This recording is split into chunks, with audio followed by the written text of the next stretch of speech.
February 23rd of 2022. Seeing none, all those opposed to approving the minutes say nay.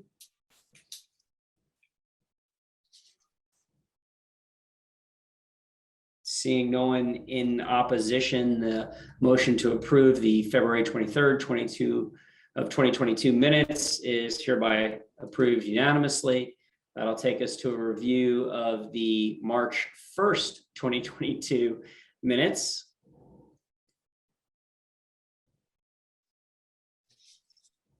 Which again also includes the chat room conversations and the questions raised and responses received set forth in the minutes.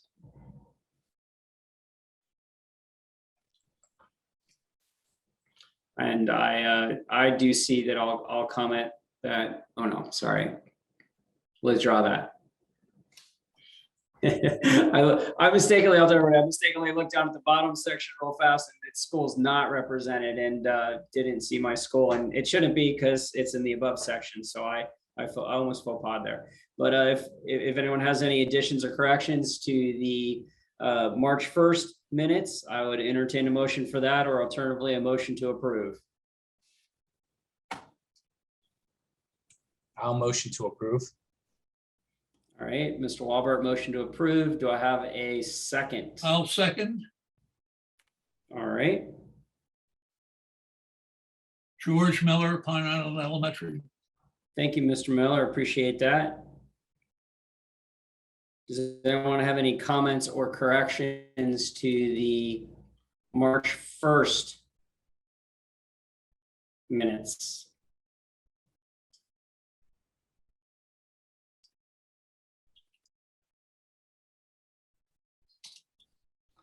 Seeing none, I'll call for a vote. All those opposed to the approval of the March 1st minutes, say nay.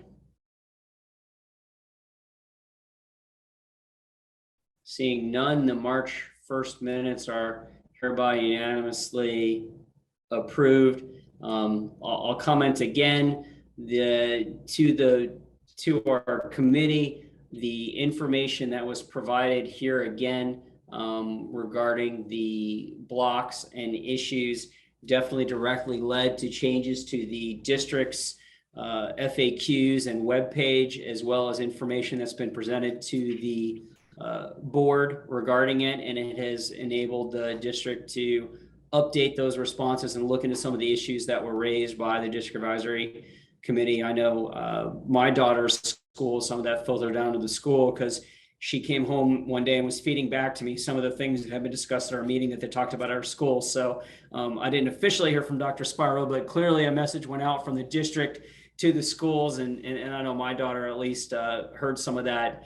North is one of the schools with the ACE program and the arts program. So it was particularly concerning to those students how they're going to fit all of that in. And I know they are still looking at that and working through that this week as everyone is selecting their classes. I don't know if that's a topic you want to comment on quickly, Dr. Spiro, or if we're good. Well, I just want to say exactly what you said. The feedback you gave was important, and it did add to the content that we shared with principals and assistant principals. Our assistant principals met this week. They met on, I believe it was Tuesday morning, and they have begun that process of scheduling students for the upcoming year. And so the ongoing feedback is going to continue to be important as well. So as always, thank you for the honesty and direct feedback. All right, and do we have I see board member Patrica. Are you ready to give us a board update? Yes, sir, I am. And I apologize for being a couple minutes late. This is one of those nights that I think most of you can relate to, where my 4 children are pulling me in 4 different directions. So my apologies. However, I am fully engaged and I am fully here for you. There are several things I'd like to update you on tonight. Not much of an update in terms of the superintendent transition is what I'll call it at this point. It is no longer a search. We have a signed contract. The drop dead date at which Dr. Bernier will be joining the district is May 16th, although it could be sooner than that. And in the meantime, we have signed a consulting contract with him where he will be working with the existing board and administration down at the district to begin a transition so that when he does arrive at the district full time, he can hit the ground running. I wanted to talk a little bit about the legislative session that has just wrapped up. I'm sure that many of you watched with bated breath and great anticipation the many bills that passed that impact public education. One of them that I think is a little bit misunderstood is the Parents' Rights Bill that has another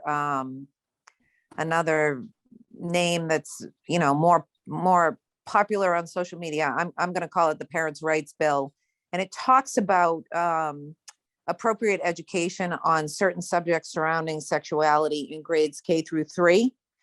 And it is frankly really not any different from what we're already doing in our schools anyways.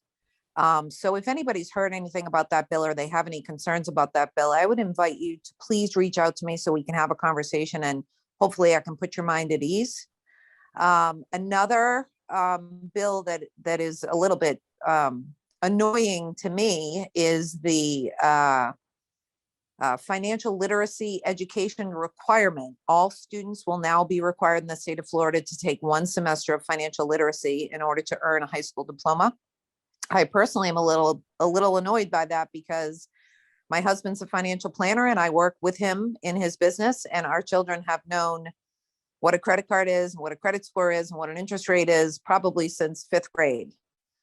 So much of what will be taught in that course, you know, if you're in that industry or in that field, you've likely already taught your children.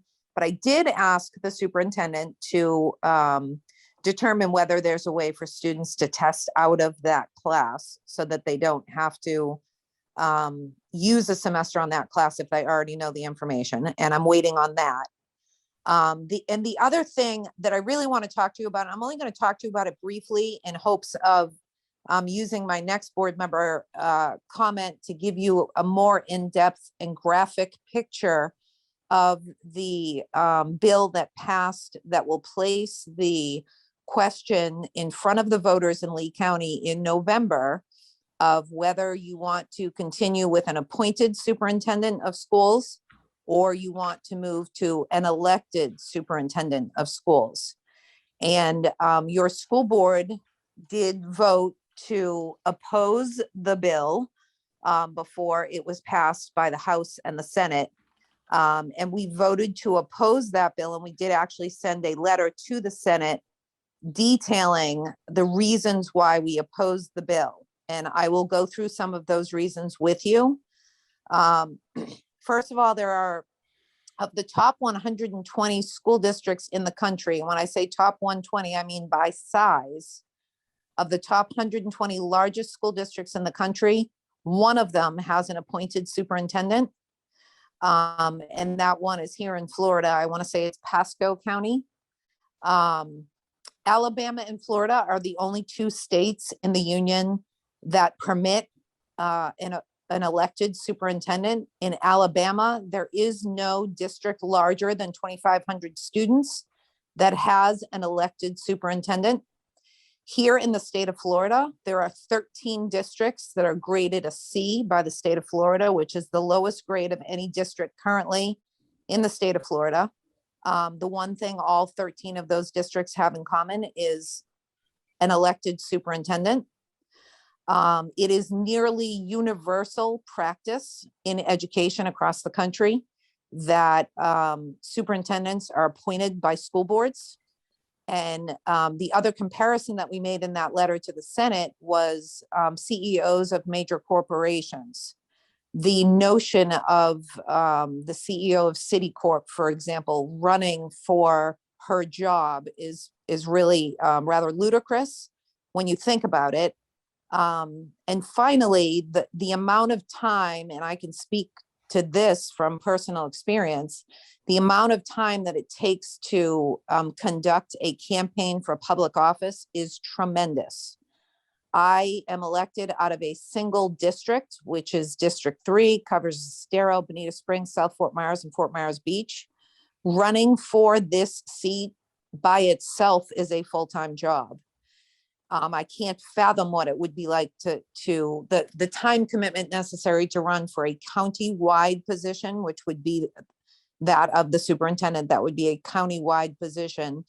And generally, we all want a superintendent that is politically astute, but not that is political, if you understand sort of the nuance difference there.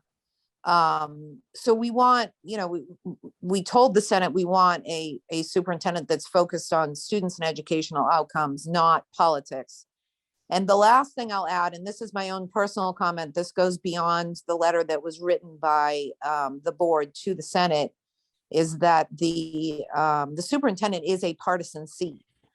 In the state of Florida, you run on a party line when you are running for superintendent. So you're a Republican or you're a Democrat or you're independent or you're a libertarian or whatever the party is, the superintendent does actually run on a party line. So that last piece that I gave you there, Chair Hertz, is likely a topic that I will repeat frequently in the time leading up to November, as long as I am your board liaison, because I really want people to be aware that this is on the ballot and that it's important for people to pay attention and vote on this specific item. That is my update for tonight. Does anybody have any questions?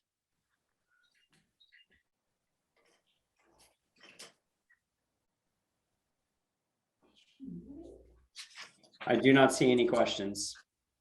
Okay, I appreciate the time. Thank you. All right, and I think Dr. Sparrow, since has arranged for a multi-talented all-star team to brief us on the summer extension of school and the opportunities to improve learning and perhaps help some students who were negatively impacted by the pandemic catch up. I'll allow Dr. Sparrow to introduce them and the team. Thank you, Mr. Hertz, and thank you, Ms. Patrika, as well. And we are real excited to present to you tonight opportunities that we have for students for the summer. We're going to be sharing with you a lot of information from elementary all the way to high school. We're going to talk to you about opportunities for students who maybe need to make up some skills or standards or credits that they lost. But also we're going to talk to you about opportunities for students to get enrichment activities also. So we have a number of individuals from our team are here tonight. I'm going to introduce them to you. I'll introduce them, but then when they get up there, they'll introduce themselves also. But we have Erin Greneville. Erin Greneville she's going to lead us off tonight, and she's going to give us the big picture of summer school. Ms. Greneville really is our summer school coordinator and puts all of the pieces together for us. And so she's going to lead us off, and she's going to be supported by our directors of curriculum instruction. So for elementary, we have Dr. Bethany Quisenberry, who's with us tonight. For middle school, we have Lori Houchin, and for high school, we have Candace Alivedo. And they'll talk to you very specifically about each of their levels, about what is being offered as we extend learning into the summer. We have Dr. Marty Iovine, who is here this evening, and Dr. Marty is going to talk to us about Leave Virtual School opportunities also. And then to cap us off at the end, the infamous, famous Dr. Adam Malloy. Dr. Malloy is going to talk to us about what are some opportunities with our community. So we have some community partnerships. We're going to share those with you, and then we'll share other opportunities that are available in the community. So the goal tonight is for us to share the information with you. And then at the end, we really want to know from you is, what's missing? What were you hoping to hear that you didn't hear that we need to be talking about? What are ways that we're going to talk to you about how we're getting this information in the kids' hands, but what are some other ways? And this is where we really count on DAC is to help us. How do we deepen that communication to our families as well? And so there are a couple of questions we're going to leave you with before our breakout sessions. So without further ado, leading us off, and this is Miss Erin Greneville. Erin?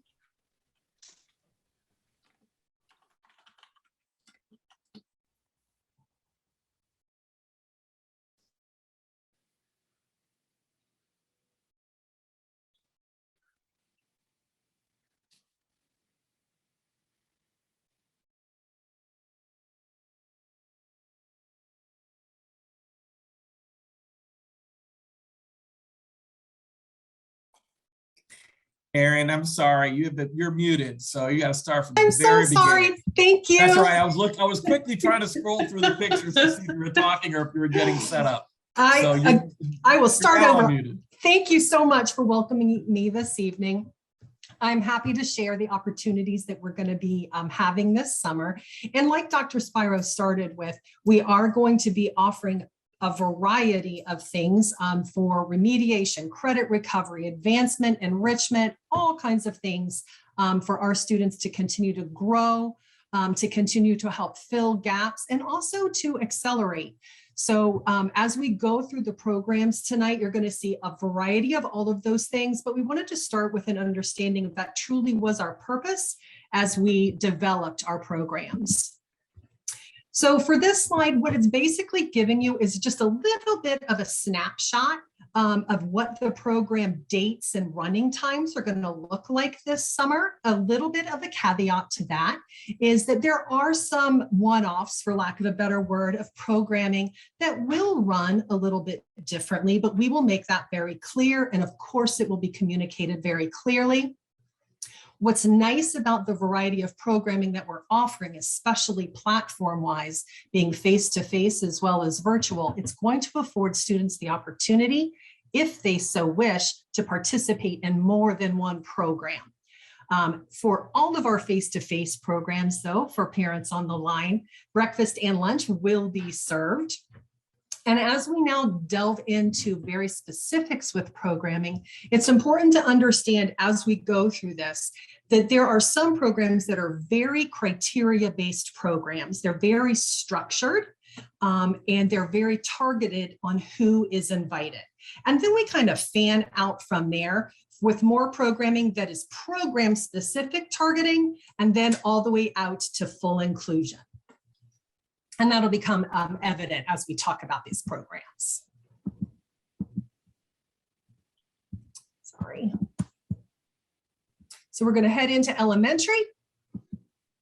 And this slide gives you a little bit of an overview of the programs that are going to be offered at each of the levels. We've got the VPK, which is the voluntary pre-kindergarten program, and Head Start. We've got Reading Camp, and I'll talk about those two a little bit more. We've got the virtual expanded learning, which is virtual, and then the English language learners, which we will have an in-person camp as well as a virtual camp. And then for our students, our exceptional student education, we have an in-person program for them as well.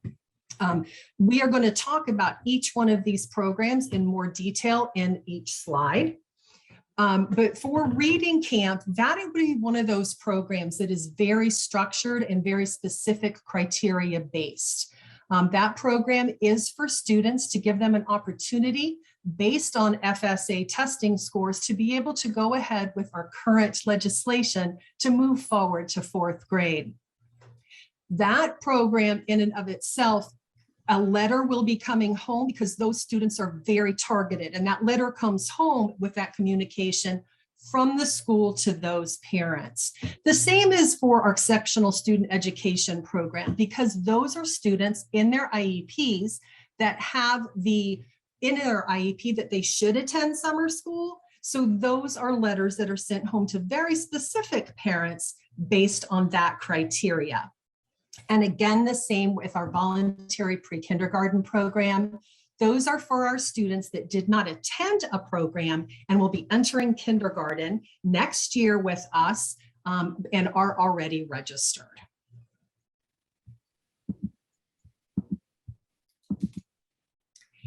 We have a variety of schools that host our face-to-face sites, and I wanted to give them a little bit of shout out here. So here's the places where students will be attending face-to-face, and there's some reasons why we do host sites. It is by zone, so you can see we've got Gulf Elementary for the West, Heights for South, and Sunshine for the East. What this allows us to do is, of course, hire teachers and have enough students in a classroom so we're being financially responsible. But this also assists us with transportation, food service, We do this on a rotation basis, so schools all have a fair opportunity to participate. And it also allows parents who have students that might be participating in different types of programs that are face-to-face to have their kids at one location. So it's the same site for the parents. We talked a little bit about these 3 programs in a previous slide, but I wanted to point out to you that these are the state required programs. So regardless of what else our district is offering, these programs are required by the state for us to offer. We do have to report to the state on these programs, and they are auditable programs.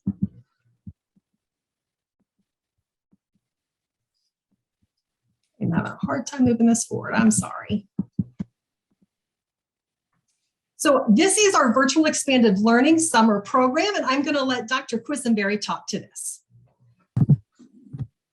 Good evening. I'm Bethany Quisenberry. I'm the director for elementary curriculum and instruction. And so some of you might be familiar with this program as we've been able to offer it for the last 2 summers. We offered it the very first summer right after the stay at home before our students came back face to face.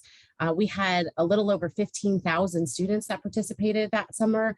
And then last summer, we had close to 15,000 students that participated as well. It's actually a K-8 program, but I'm gonna only speak to the elementary side, and then I'll let Lori Houchin, when it gets to middle school, speak to the middle school side. But for this program, all students are invited to participate. So we send a school messenger home. It'll go home hopefully this Friday.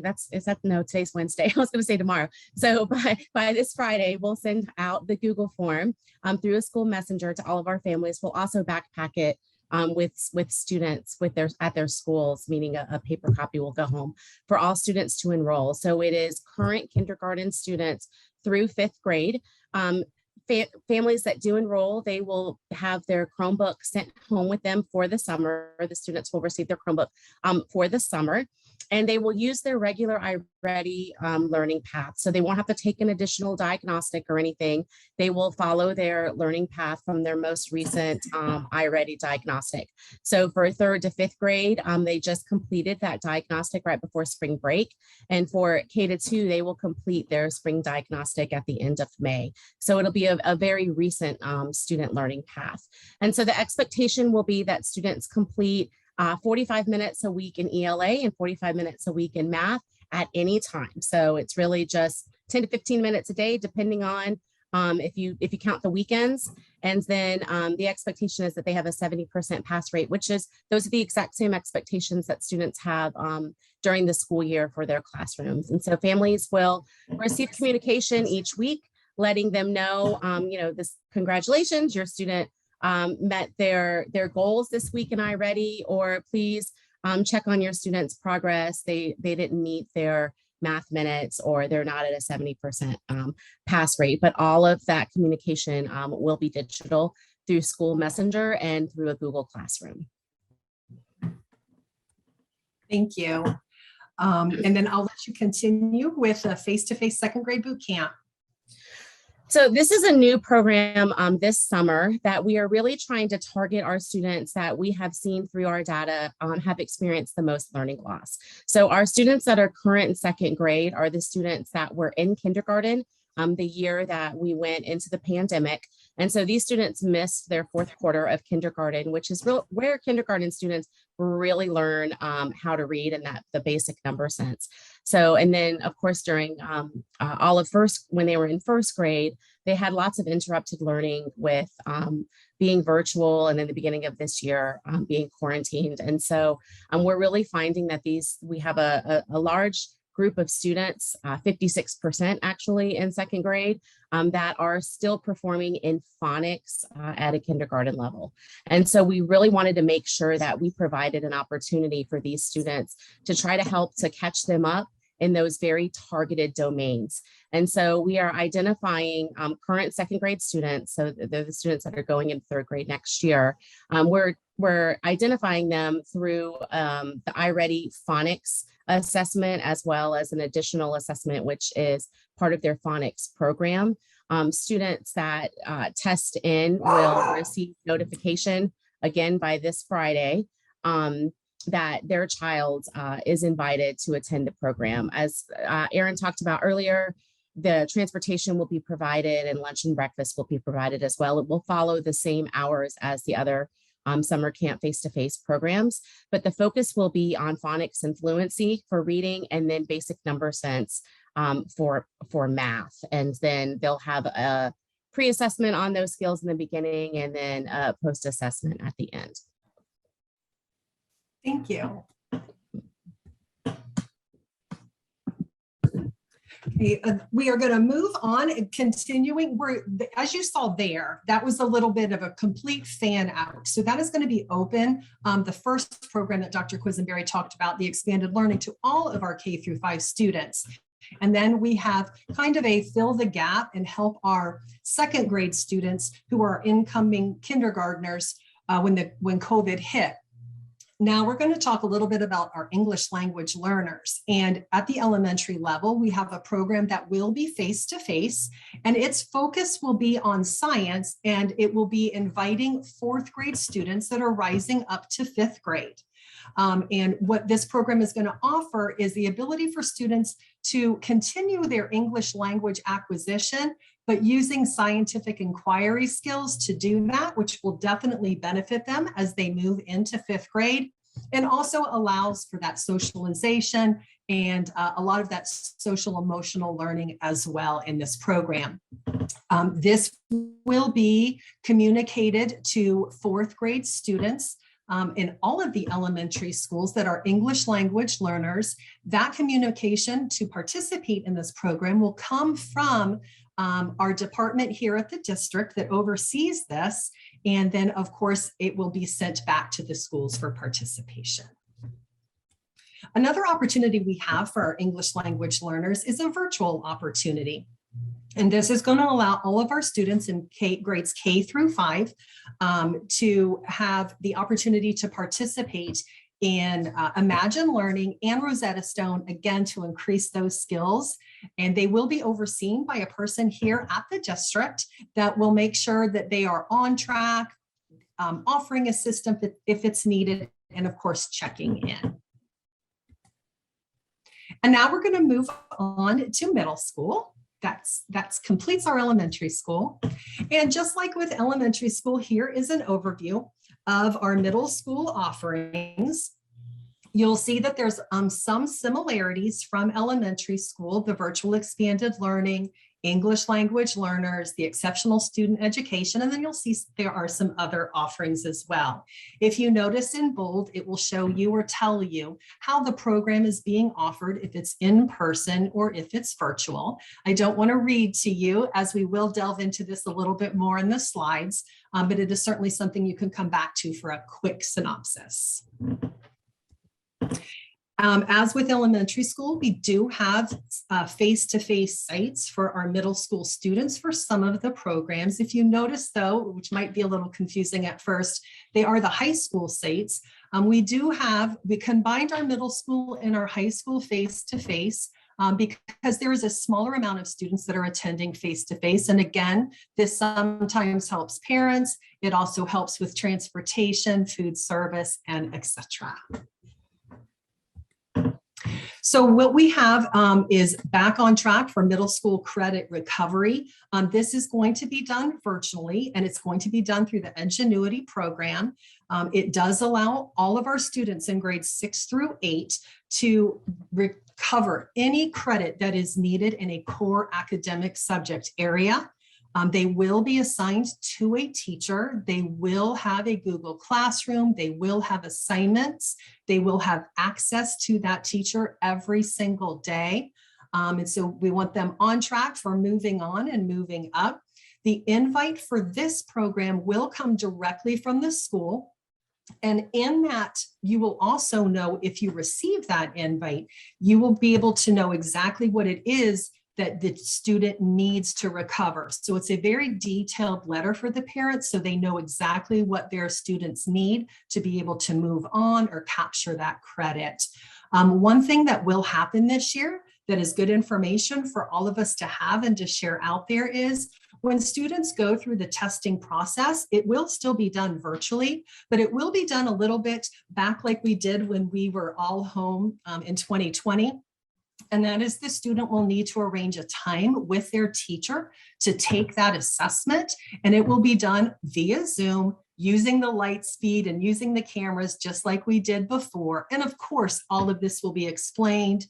That communication will come from the teacher to you, but it's good to kind of know what to expect as we head into that credit recovery. Ms. Houchin or Ms. Mayer, is there anything you wish to add to that?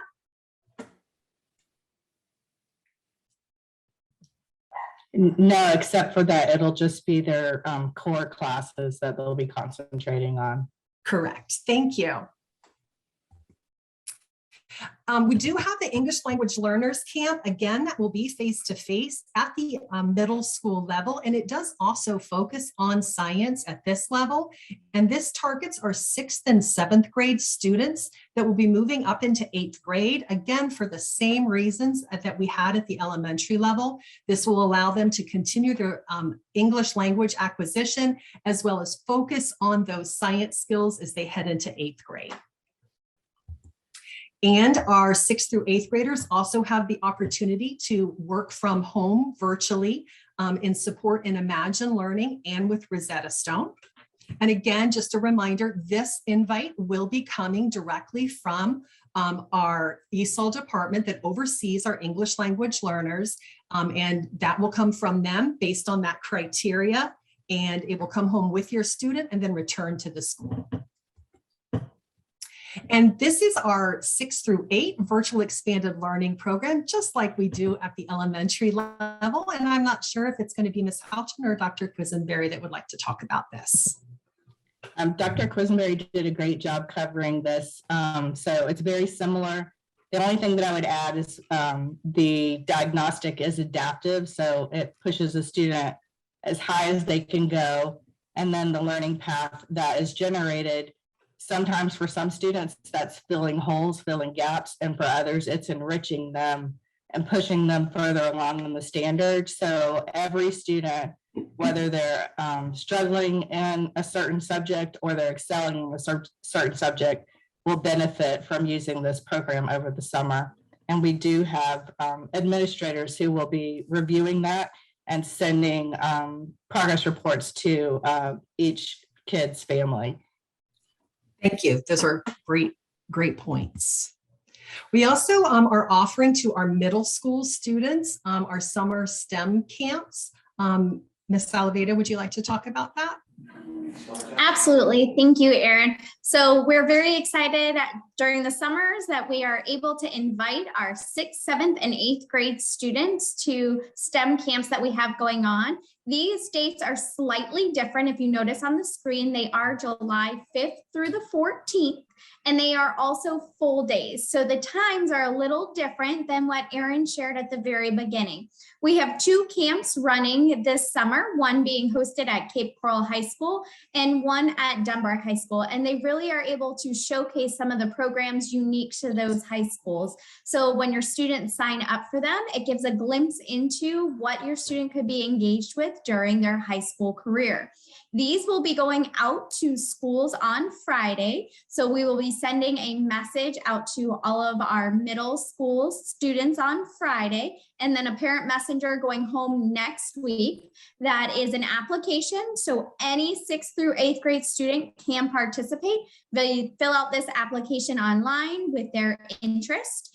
One of the things with these camps, though, is we do ask families provide the transportation there, but we provide the transportation to all of the field trips. So they do get to engage in hands-on field trips. One of the ones that showcases is Dunbar High School does a Dunbar Derby, and one of the pieces they start is going to Zoomers to really understand how those coasters work in those cars, so when they go back and build. So these are 2 great programs. Look for that information. Parents will be getting it via Peach Star. Schools will be getting it via Google, and we'll be posting it to our website as well. So a great hands-on experience for any of our 6th through 8th grade students. Thank you. Another program that's going to be offered this year for our 8th through 11th grade student is a SOS program, or Support Our Students. And it is a free summer camp for our currently enrolled kiddos. And the same as you've heard for a last couple of our opportunities, you will be receiving the opportunity to sign your student up for this, or children to participate in this, through Peach Jar. And that should be coming out, according to the program directors, next week to all 8th and through 11th grade students. If you are excited about this and want to get a head start on it, you can go to the Dunbar Community Schools website.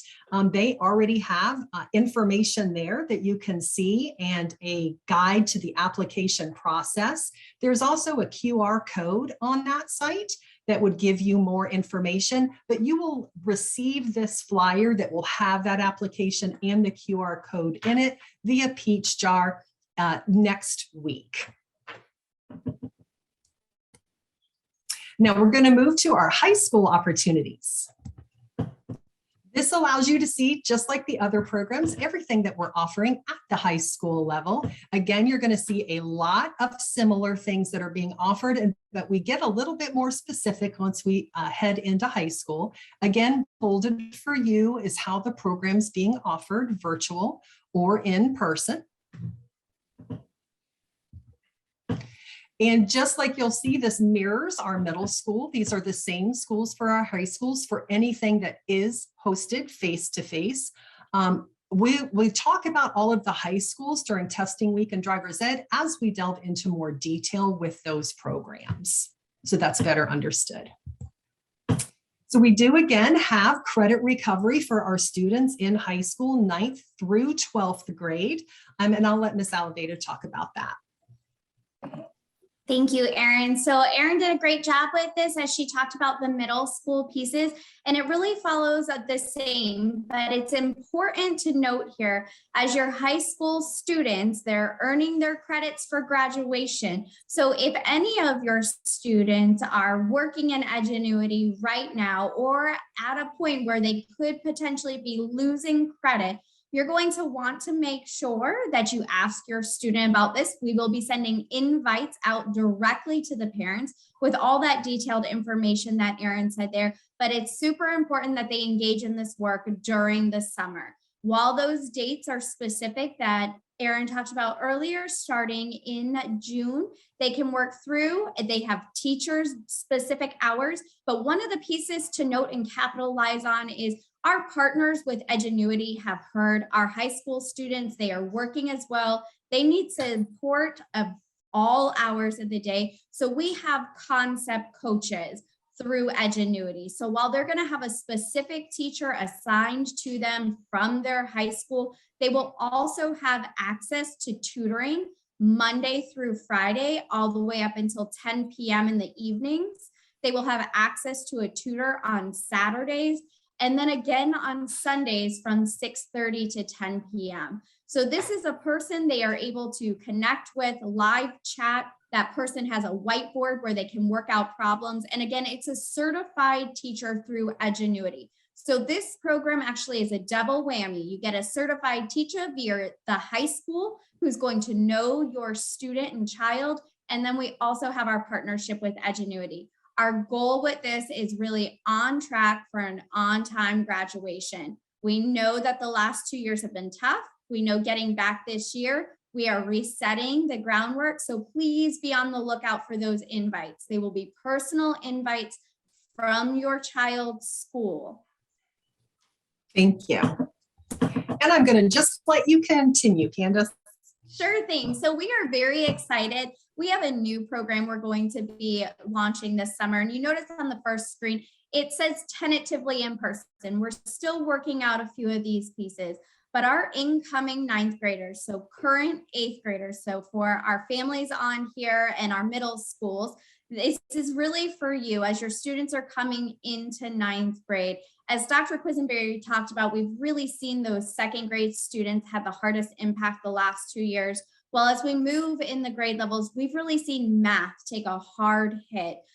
Those skills have left a lot of gaps. So as your student enters into high school and they go into algebra, which is a graduation requirement, we're going to focus in on closing some of those gaps, but it's going to be all project-based, hands-on pieces. So students will be able to engage. These are the same dates and times as mentioned earlier, but everything the students do, it's not 4 hours of sit and get mathematics. It is 4 hours come in and problem solve. It's a task at hand that's really going to utilize skills to help them be successful when they start algebra. This will be invite only. So as Dr. Quisenberry talked about earlier with the second grade students and really targeting who needs those pieces, we are going to be looking at our 8th grade data and targeting students that we see we want to really help close some of those foundational gaps. So families will be working together. This will happen on the high school campuses, but families will get that invite from their schools. The other one on here we're bringing back, it is used to be called our Algebra Boot Camp because algebra was the graduation requirement, but now we call it Math Graduation. The state during the last 2 years through COVID changed that there's additional ways to meet the graduation requirement.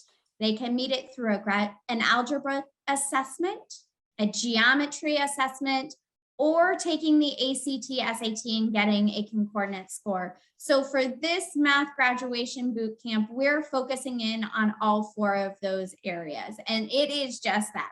This one is more skill-based practice on those questions to be able to ensure that the students are getting a concordant score for the graduation requirement. As Erin had started on one of the earlier screens that talked about high schools and where it said all, this is where the all comes into play. Students must take this assessment on the high school campus during the week of July 11th through the 14th. That communication is going to come directly from the school. And Erin, do you have anything additional you want to add to that part? Yes, thank you very much. And just to actually piggyback on what you said, July 11th through July 14th will be the on-site testing week. We have to do part of this within the state window, and that is within the state window. That does not mean that your child is going to have to be on campus all 4 of those days. And that goes to what Candace was saying. You will be communicated with by your school, letting you know exactly what days, exactly what time your student's going to be on campus, exactly what assessment they're going to be taken. And of course, that transportation will need to come from you or your family or your friends. So more information on that. All right, thank you. And we're going to move now again to the English language learners. As we transition into high school, we transition a little bit into something different. At this level, for all of our 9th through 11th grade students, what is offered is a language acquisition camp. And this targets our newcomer students to our country. This helps them build academic knowledge, allows them, of course, to get more proficient in the English language and help them acclimate to being in the school setting. Of course, this is a very targeted invite. It is for students that have been in our country for 2 years or less. And this invite will come again from the department at the district that oversees this program. It will be held on site at the high schools that were indicated earlier. And then, of course, that will be returned by the parents that wish to enroll their students to their schools. The expanded learning with Rosetta Stone and Imagine Learning goes all the way up through 11th grade. So as you've seen, this takes us from kindergarten all the way through 11th grade with the opportunity for our English language learners to do some virtual work over the summer to enhance their learning and enhance their language acquisition. This again, just like with all the other programs, will be a targeted invite to English language learners that will come from the district out to the schools.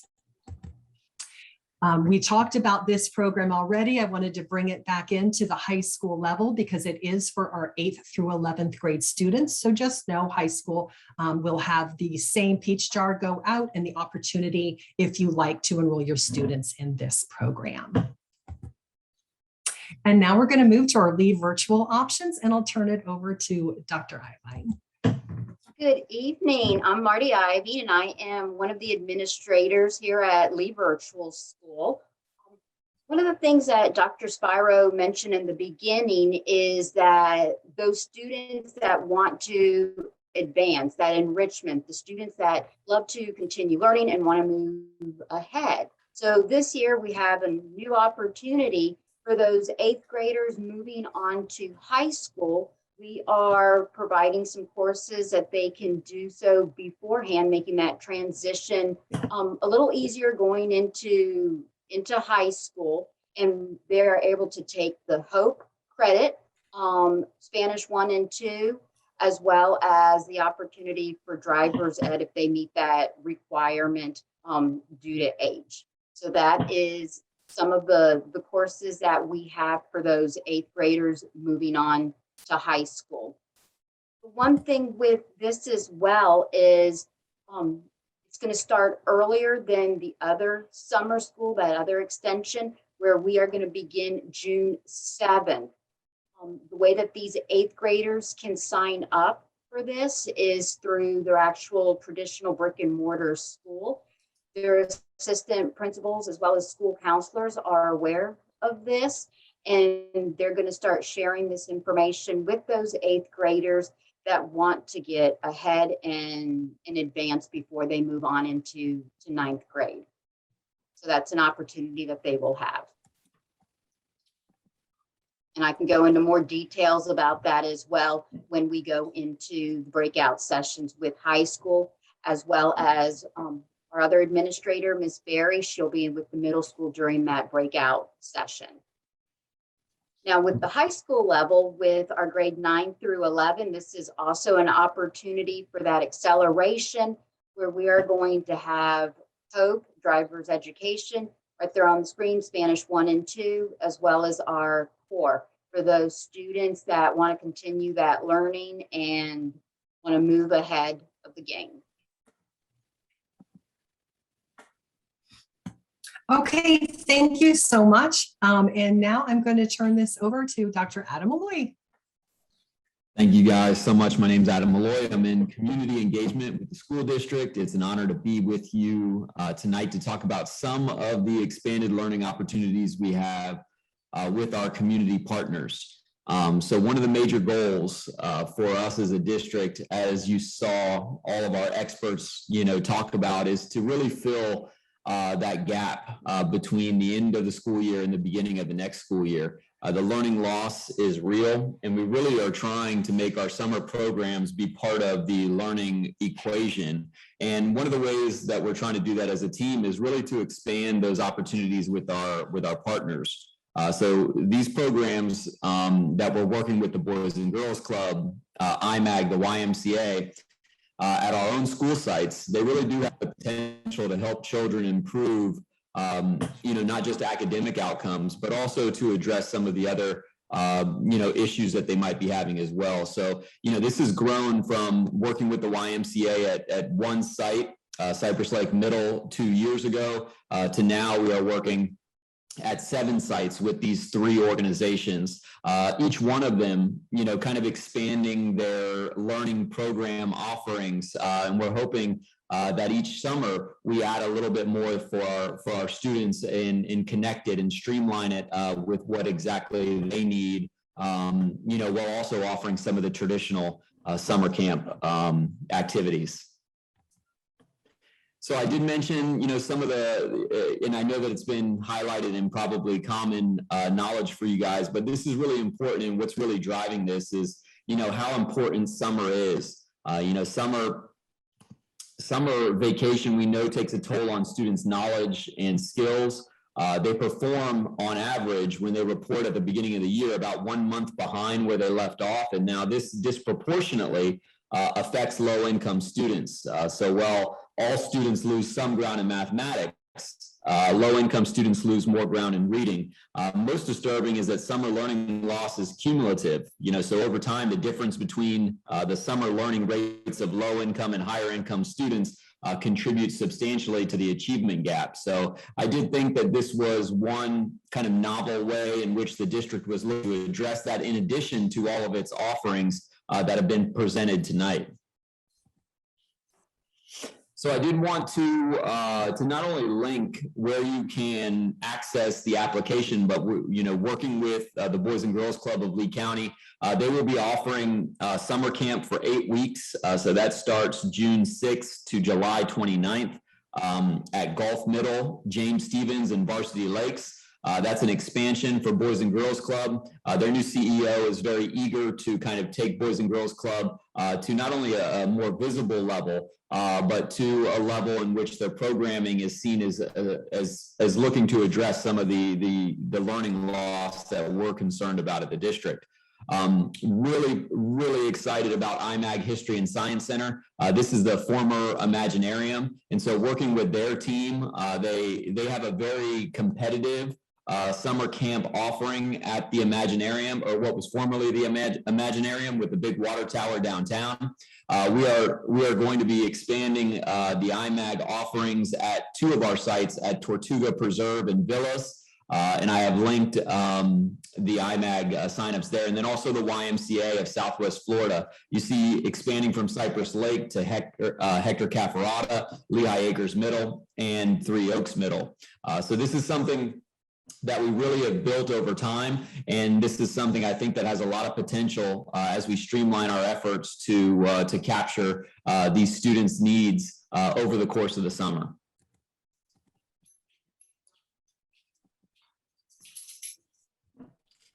I did link a not definitive list. So this is not a definitive list of additional community offerings, and that's one of the things that we'll be asking from you in the breakout, or some other partnership or some other things that we should really get out there and connected with our students and families. But you can peruse the list, and I linked all the registration information. These are some of your tried and true traditional summer programming, whether it's Parks and Rec or Alliance for the Arts or the Star Summer Camp. So you could take a look at that at your leisure, but do know that the district and our teams are working really hard to work with our community partners to try to align on the summer. Thank you.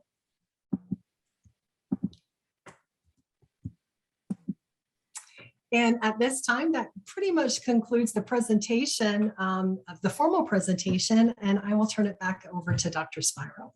Thank you very much, team. Grateful. So as you can see, we really tried to design a program that has something for every child possible. And so when we get ready to go to the breakout sessions, these are really going to be the 3 questions we're going to be asking you to provide our team members feedback on through the use of our Jamboard. Our executive DAC has asked that we continue to use our Jamboard as a way to collect feedback. And so you will see when you go out into your breakout sessions, the Jamboards are there and they have those 3 questions. And so again, the 3 questions are: what do you want to know more about? What did you hear? What you would like to hear a little bit more about? Second question is, coming out of COVID, is there anything else that we should consider to offer our students that you didn't hear? I think it's a real important question for us. And then the third one is one we're always striving to work on. Is there anything else you feel we should add to our communication plans? Something you didn't hear about communication that you want us to consider so that we can make sure we really get down to the family level so every family understands all of these opportunities are there for them. Aaron Greneveld and Dr. Adam Malloy and I will be going from group to group to group. So there are only a couple of those 2. Everyone else will have other individuals there. Dr. Marty Iovine from LVS, the virtual school will be at high school. Meredith Berry from LVS will be in middle school.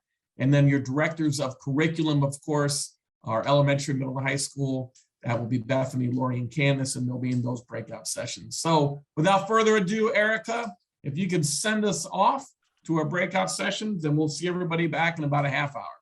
You got it.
Looks like we're all back. I'm gonna shake things up tonight and start with high school. Mr. Lillard, I think is, look at the face. He's ready. He's organized these jam boards and he's gonna use that to do his presentation. I have a lot of faith in him. All right, so we had a visit by the dynamic duo of Dr. Malloy and Dr. Spiro, and we tried to do the best we could to give them something to think about. Basically, what we had was, can you guys see the Jamboard? I don't know, for high school, is it there, or am I just talking? I have no idea. It's up. Candace Okay. shared it for you. All right, so what do we talk about most? What do we want to know more about? We wanted to know about students enrolling in high schools through virtual school, and there were some credits that they wanted to talk about, like they could ensure get their credits to update themselves. And then one of the more important things that seemed to pop up often in our conversation was about driver's ed. So how it's administered during the summer and also through virtual school. We found out that you can get your credits through virtual school, but you're still going to have to go to DMV in order to take the test, because you can't do a driving test through virtual. So, I mean, that's not possible.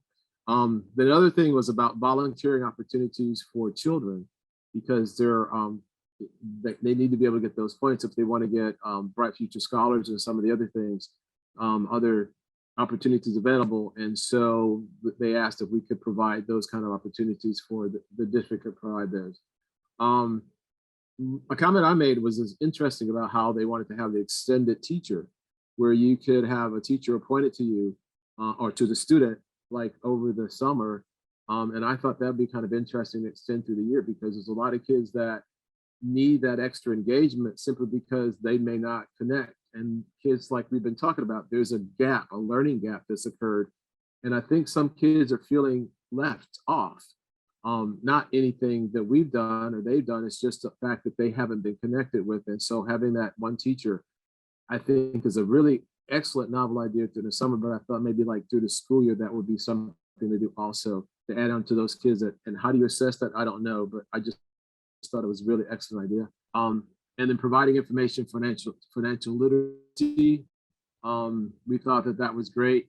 And that we're going to talk more about that as it becomes clearer as to what financial literacy is, because right now we know we're supposed to do it, but we don't know what it is necessarily. Can we go to the next one? And so coming out of COVID, is there anything we should consider? It was kind of a lapse in other areas, subject content, no, sorry. There are I'm talking English and not Spanish. There are core subject areas that we're all addressing, but some of the non-core subjects, maybe we could look at them because there's learning gaps in those as well. That may not be math, English, social studies, science, and STEM. There may not be. There may be some other areas where there are achievement gaps that need to be worked on, and that was something we wanted to ask. And then the other was that they're talking about the completion of electives. Completion of assignments prior to high school. So when we get to high school, they would be better able to delve into the subject areas that they would be more proficient at. So for example, I guess if a student needs to do math, he's going to learn, like in a lot of countries, in the 7th and 8th grade, he's going to learn his algebra and he's going to learn his geometry. So when he gets to high school, he can do more with it and maybe get into some areas that he'd be able, or she would be more proficient at, and get deeper into STEM. So you'd have your physics kids, you would have your algebra 2 kids, you'd have your calculus kids. And that happens when you have more profound studies in middle school, which is 7th and 8th grade, 6th, 7th, and 8th grade, I guess. And by the time you get to high school, then you're able to jump into areas where you're going to be more proficient at those areas that are required with more learning. So like I learned Spanish when I was in the 7th grade, 7th and 8th grade. So by the time I got to high school, I was in Spanish 2 and Spanish 3. So we were more proficient. It was a group of us. So I think that would be another thing to look at as well. Interesting. Okay, and then could we move on to the next slide, please? And so is there anything else we should add to our communication? They said not to limit summer school classes but provide actual course descriptions to high school students. So we were talking about how oftentimes there are the course descriptions are limited because they're across the district, but they may not necessarily pertain to all schools. So that might be for ACE, but it may not apply to AP or vice versa. And some schools may have specific courses that they have in their schools, which are not offered at other schools. And so it should be more, it should be better explained, I think, in that regard. And then add a website to the URL to registration forms, so people will be able to click on the website that goes to explains what they want, and they can get to those better, access to them. And the other was, as far as communication, was like use the Latino stations and TV stations, because Wink has a Latino section, a Latino station here in Fort Myers, and it's not, I don't think it's used as much as it could be. I mean, it's a resource that I think that we haven't used, my opinion, because I get on there and I listen to the news in Spanish, because that's what I like to do, but it could also be used more for informational purposes to get to the Latino community, which we have a large part in our community. And then improve our communication in some areas. Was mentioned that there are some areas that we can communicate better in. And my mantra is communication. I think that we could do a lot better in communicating, not only paper-wise and digitally, but I think we're always thinking everything's digital, and not everybody's digital. There's a lot of, you can do newspaper more, there's phone calls, there's things, billboards, I don't know, I'm just thinking outside of the box, but I think oftentimes we forget that we've gotten so digital oriented, and a lot of people are getting tired of it. They just don't, or it's overwhelming. So it could be something that we could do more, accessing, just communicating better with people, and sometimes word of mouth. So that's why I understood what we said. If I missed anything, anybody's more than welcome to chime in and clarify, please.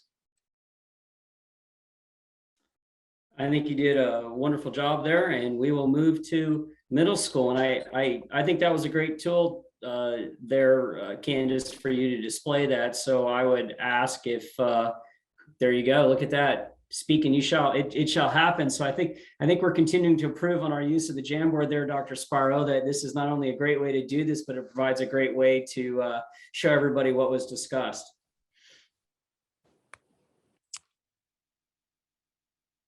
Okay, so I will go ahead and present for middle school here. Give me 1 second. I'm doing this on my cell phone, so I'm learning, but I do love this Jamboard. We had some questions on what do you want to know more about?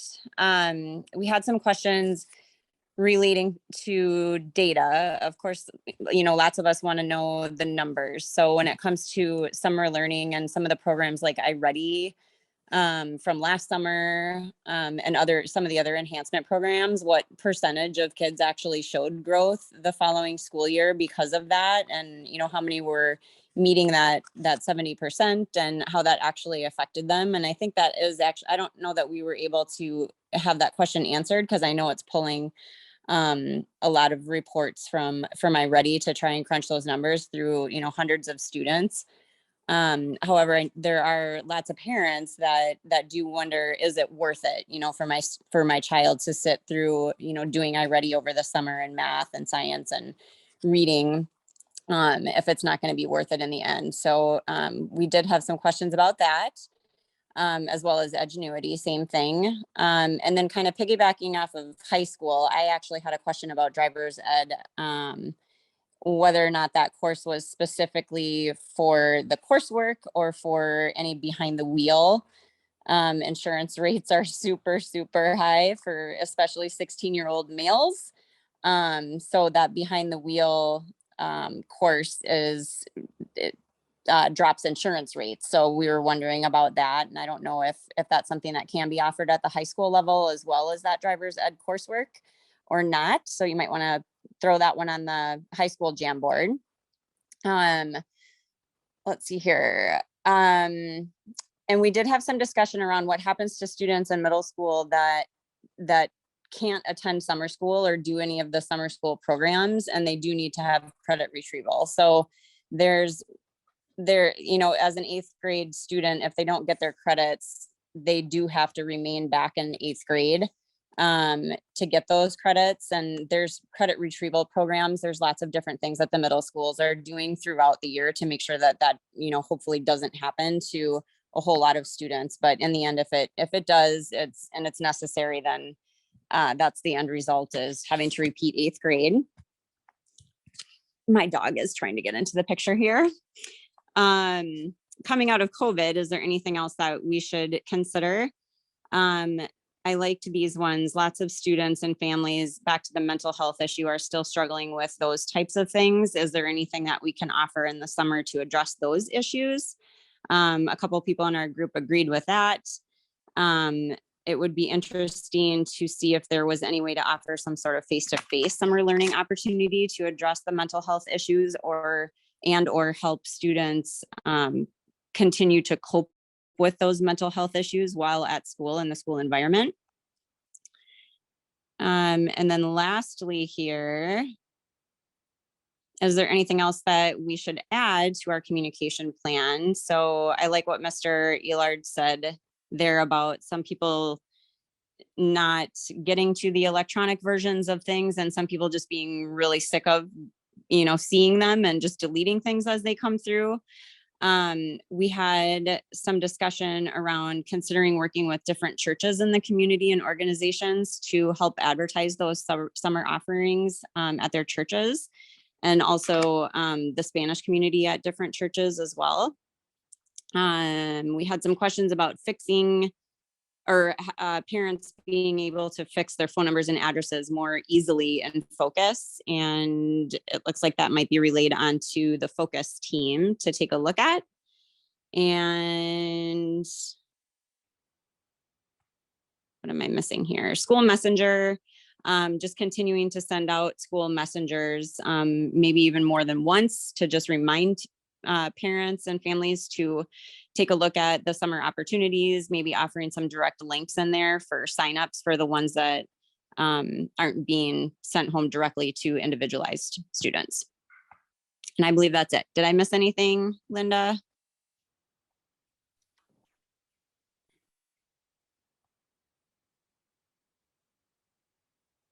I think Linda was muted, but her smile seems to indicate she thought she did a wonderful job. Okay. Thumbs up from Linda. All right. That'll take us to elementary school. And if we could one more time, also have assistance with the Jamboard up there, because I think that's a great tool.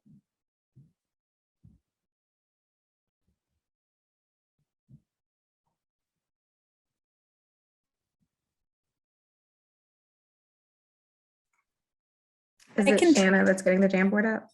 Try to share.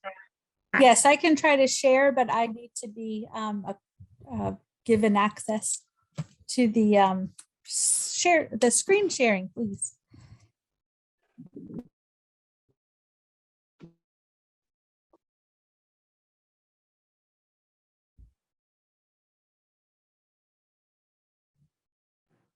Thank you. Grace Howell here, speaking on behalf of the elementary breakout session. And I apologize because even though Dr. Quisenberry did a great job responding to most of our stickies here, I had some communication issues, partly to my dog. But I'll go ahead and get started. One, what do you want to know more about? When I start with that pink sticky in the corner, I guess we had a parent that maybe had a high school student, but for the high school group, that's what that pink sticky in the corner is for. Algebra for 9th graders is great, but is there a session to help incoming 9th graders who may have already taken algebra when they were in middle school? So that's just something to add for the high school. I didn't have access to that tab to move that over. But just wanted to point that pink sticky out at the top of the elementary page. Going back to the yellow and green stickies, someone wanted to know more about what students and families are able, when they'll be able to sign up for the programs that were mentioned tonight. And they did say that that's going out April 1st, the information on that. Someone mentioned that maybe we can possibly staple some information, some printed hard copy information about that onto the report cards that will be going out next week from third quarter. So that's just a suggestions for that, is to make sure that families are notified in multiple ways. Resources being available next year for students performing below or above grade level. I know a lot of the summer extended or expanded learning opportunities are for kids that are low. And so just making sure that students performing below or above grade level have those resources for next year. Will already be monitored by summer school teachers? And that was yes. We even had a teacher in the comment that said that she would be interested in that. So it will be monitored by summer school teachers, certified teachers. How will parents be notified of programs their children can attend during the summer who are not invited? So how will parents be notified of the programs? There's going to be multiple ways: hard copy, parent links, or parent school messenger. The principals are going to be sending out information about that. If a student participates in the iReady summer program, will they also be participating in the character education lessons this summer, like last summer? I did not get the response to that. Again, sorry, my dogs. Not under learning, but our family's going to be given free meal sites as we've done in the past. Yes, that was on the presentation that was read tonight as far as which schools offer that. But the summer programs will be available, and the summer meal sites will be available as usual. But again, the sites were listed on the slides. Retention requirements this year. Didn't catch the information on that, sorry. How will tech support for home-based programs work? The schools will be providing Chromebooks for all the students that are signed up for the expanded learning. Just like the previous year, those students will be working on the iReady program or Imagine Learning for the ESOL program. And then if you don't have internet, the school does provide hotspots, mobile hotspots for free. You will just have to let the school know that you need that, but they will provide the computers, the Chromebooks for the students, and they will provide a hotspot if needed for those that don't have internet service. Can students take AR quizzes over the summer, and can goal be created for the summer to encourage students to read over the summer on the program? Students are always encouraged to read over the summer. They do have online not textbooks, but AR books, which is like online library books for students that are not able to visit the libraries, whether it's the school or the local library. They have certain sites like Epic and things like that. If you can't find it, please contact your child's school. But the AR quizzes and reading over the summer is definitely encouraged. Will there be live Zoom sessions for special needs students? Dr. Quisenberry said that for special needs students, depending on their IEPs, they will be provided a live Zoom with a certified ESE teacher if their IEP requires those services. Last month, we spoke about the major problems with attendance. Are we looking at enforcing retentions due to lack of attendance? Didn't catch the answer on that. So at the end, I'm going to ask Dr. Quisenberry if she wants to respond to any of these that I didn't catch. But again, spoke about major problems with attendance in previous meetings. What are we going to do about enforcing retentions, or are we going to enforce retentions due to lack of attendance? Will we shut down YouTube and other non-essential sites so our devices can be used for learning and not more play? Dr. Quisenberry, at the end, if you can respond to that. I'm not sure if you had mentioned that. And then since this is the last year for the Florida Standard Assessment, which is the current end of year test for students, will the third grade FSA still be used as a determinant for retention this year? And if so, will the summer program be teaching FSA tested standards, or the new FAST, which stands for Florida Assessment of Student Thinking? Will that new FAST test, will the new FAST test standards be what is covered this summer? And Dr. Quisenberry said that this summer program is still based on the FSA standards. The next slide, please, Shanna. Thank you, I'm sorry. Appreciate that. Coming out of COVID, is there anything else we need to consider? How are we going to continue closing the gaps in the coming school year? This whole expanded learning is the kickoff for that. the summer slide that was shown that basically proves that students need to continue learning even throughout the summer. So it's very beneficial that the district is providing all these opportunities and programs this summer for these kids so that they can continue their education and their learning. Also next school year, different plans will be in place for that, but it's not a quick process. Obviously, it's going to take some time for kids to close those gaps and teachers to close those gaps for those students. For next school year, consider starting K-5 tutoring programs in the fall instead of in the spring. Students are in need of additional SEL resources. Our schools are experiencing a significant increase in disciplinary issues. Special retention due to COVID, didn't get a response, I don't think fully. Chelsea, maybe you can mention that at the end.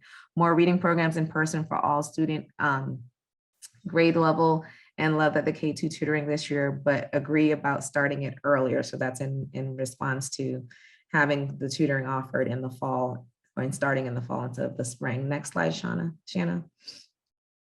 Running out of time.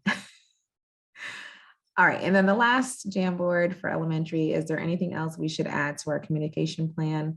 The program's available at the public libraries. There are also free tickets to places like Come On, the Shell Museum, Calusa Nature Center, etc. Peach Jar came up, tends to get ignored as there are so many communications that come through that Peach Jar text, especially with families at multiple schools. There should be a way to streamline the communications. Another parent also chimed in saying about Peach Jar that he didn't like some of the messages that came through, that they weren't particularly educational in nature, and maybe we should look into maybe seeing if there's a way to filter that, or possibly even use something else. Another parent mentioned that she actually loves Peach Jar because it does provide additional resources and things, whether it's educational or just extracurricular activities for her kids. So she really enjoys them, and she's tried out a lot of the programs that were sent to her on those messages. So mixed reviews there with Peach Jar. Schools should avoid using the auto reader on School Messenger. It is off-putting and much more pleasant when the principal actually records a voice message and sends that out instead of actually having an auto reader, which is where the computer reads, text to speech. And so it's just off-putting to a parent. So just a recommendation for principals to record a personal message. So many of our parents' contacts are incorrect in focus, especially with our lower socioeconomic families. How do we plan to get the message out to all families? And that's just a communication thing that the district just needs to continue to work on. As far as the incorrect parent contacts, the school office should, and teachers and admin should be looking into that to get that correct information. Parents fill out a directory sheet at the beginning of the school year, and sometimes office staff, I guess, are not updating that information properly. We're all humans, so it's just something that we have to do a better job on. We need to advertise the program in as many ways as possible, which was mentioned tonight, and doing so in multiple ways, hard copy and electronic. Hard copy of these programs going home on Friday. Again, that should be stapled to the report card was a recommendation. And will there be any opportunities for students with community service requirements? Not sure what was mentioned about that. That is the end. Quisenberry and Chelsea, is there anything you want to add before we close out and send it back to Dr. Hertz? Well, I know there were a lot of questions, a lot of very specific questions. And so I think I would love to be able to have my team, like we normally do. We actually schedule a meeting after this meeting specifically to address the questions from DAC in depth. And so the elementary, as one of my team members said, you guys definitely understood the assignment. So good questions, and we will make sure that we provide detailed responses to all those, because we need to give those feedback to you in very much a timely fashion. So thank you. All right, and I'll just comment, and it sounds like this carried across the grade levels, that I think a lot of this feedback should be evaluated for all scheduling, during the year as well. I know that came up specifically in high school, and I know that you've got all your department, I forget their titles, Clayton and his compatriots, Linda Mayer and Shanna Fletcher. I forget their just to blank on their titles. School development. School development. Well, that's not, I thought you were like in charge of high school. Yeah, they're executive directors for school There development. you go. That was the word I was looking for. Okay. Executive directors. You know, hopefully we'll look at this for all scheduling and course doing, because I think some of these questions are just as relevant to the regular school year and information about courses and things as they are on summer. So I think that's great. At this time, I'll ask for any comments for the good of the order.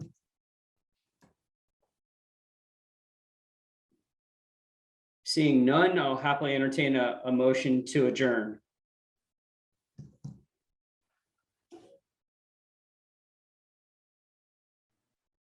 I'll take the motion to adjourn. And you know what, before I consider that, I want to be sure that I did something. I don't recall. Does anyone recall, did I take public comment from non-DAC members? I think I skipped over that with in and out with board member Patrica. So just to be sure that there wasn't anyone, I didn't have anyone raise their hand or speak up, but I just want to provide the opportunity here before we close out for any non-DAC members to provide comment to the DAC committee about the items on our agenda tonight before we close out. Is there anyone of the public who wishes to do so? All right, seeing none, Ms. Chelsea Robinson has made a motion to adjourn. Do I have a second? Natalie Walters, Grant, second. Okay, and all those opposed? Seeing the motion carries unanimously. Our next DAC meeting will be April 27th of 2022. Looking forward to seeing everyone then. Everyone have a great night. Thank you, guys.